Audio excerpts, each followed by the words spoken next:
Hi, I'm Megan. I'm making music for Wildfire by Dan Hines. I also do a bunch of things. I've been a contributor for PC Powerplay magazine for 8 years, and I certainly love playing games, and I also teach music at the Australian Institute of Music. I've been hoping to make some videos about the process for Wildfire because we're actually hoping to implement a really complicated system of dynamic music. And I think that while I'm actually making the music, I'm sort of learning as I go and figuring out techniques that I'd actually really like to share. I thought I'd start off today with the easiest piece in the game so far. It's the map piece. So it's music that you'll hear over the map, and it just simply has two different variations of music which can be seamlessly switched between. So you'll notice that the first piece is actually very simple. It only uses a small chamber ensemble.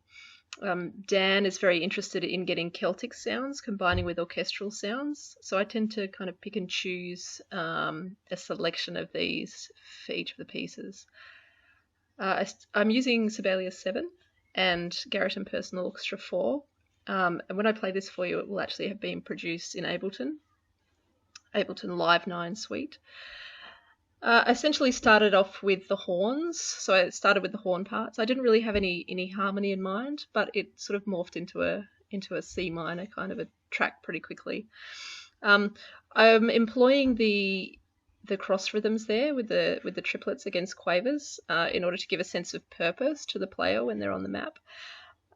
And I guess I've sort of started simple with a unison passage in the strings, which then kind of divulges into a more complicated polyphonic part.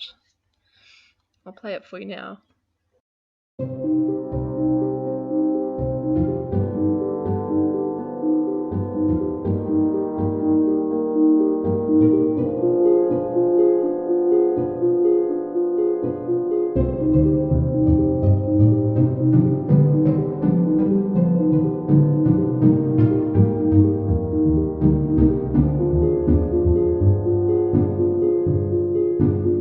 So our intention for the first piece is that you'll hear it over the map as you're choosing your next location to travel to, at which point that will transition into a different screen, which I'm not 100% sure I'm supposed to be telling you about as yet, which is cool.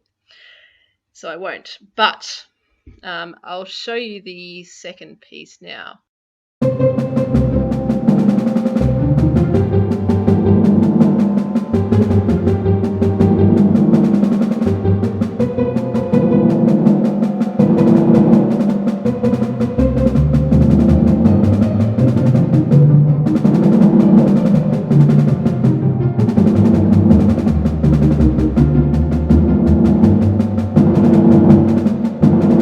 The two pieces are the same piece. The horns are exactly the same. You'll notice that the harp has disappeared. There's been a snare drum added and a timpani added, and then the string parts are changed.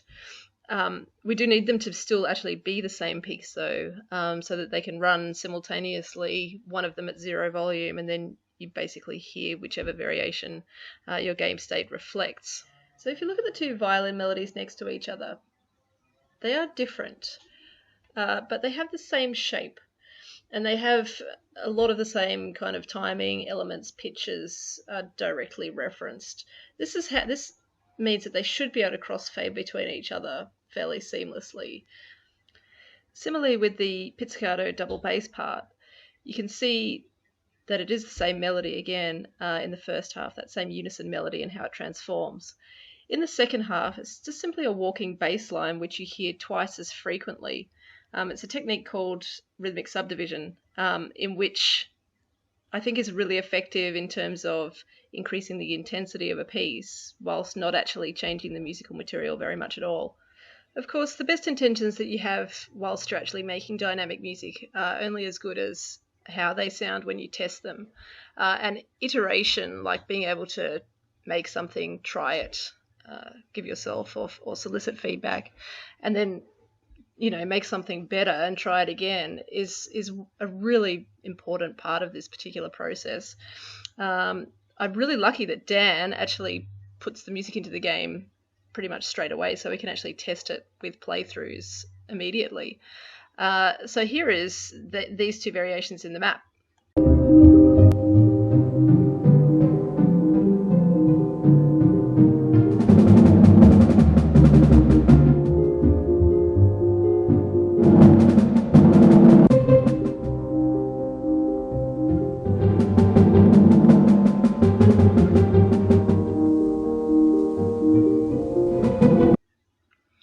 Apart from a couple of basic technical difficulties like clipping and looping in that, because I haven't had time to produce it, to 100%. I wouldn't want to until I'd actually pinned down the content.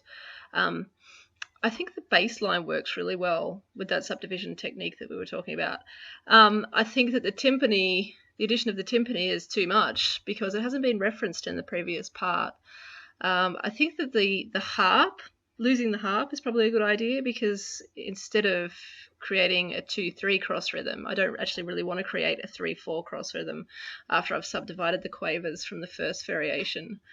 So I think losing the harp was a good idea. Dan specifically wanted snare drum, but it seems very kind of harsh to me when it comes in initially. This could be solved with longer crossfades, something like that. But fundamentally, Wildfire's music system aims to not so much introduce new textures and new parts in subsequent variations, more to transform the content that already exists in one variation and actually transform it into something different in the second variation. So this map piece just took me a couple hours to make, and it's literally the easiest piece in the game. I would really like to make a few more videos, some of the more complicated ones, like some of the ones with 11 variations, for example. I'm a little bit daunted by the task, but I might give it a go over the next couple of weeks. Thank you very much for listening. Wildfire by Dan Hines.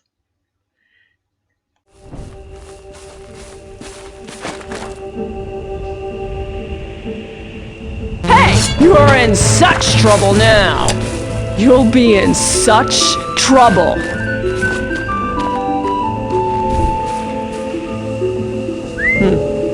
What's that? Ah! What was that? Hey! Hey! You! Stop! You are in...